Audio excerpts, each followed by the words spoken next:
my office hacks that I do in my office, and I call, my office area like my sound and light therapy center, is number one really is awareness.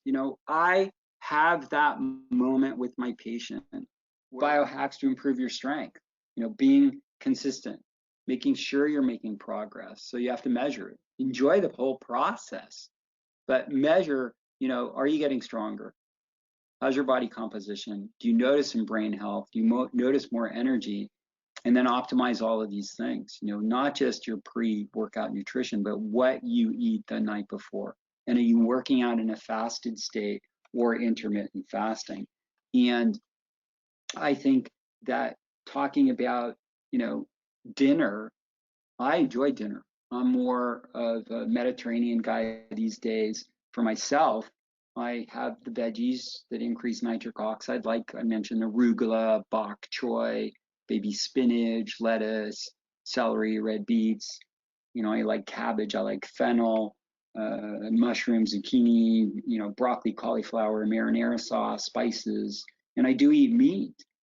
Most days I count the grams of protein I consume though.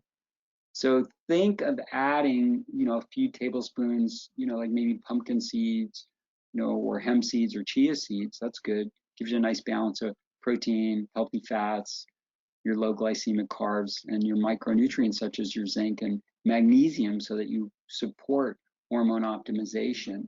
And I do like the idea of the protein shake 2 hours before training.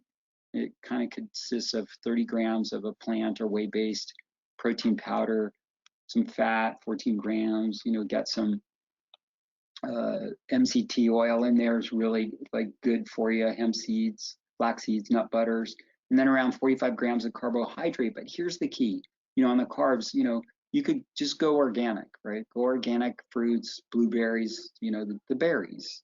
Add some cinnamon to it is good.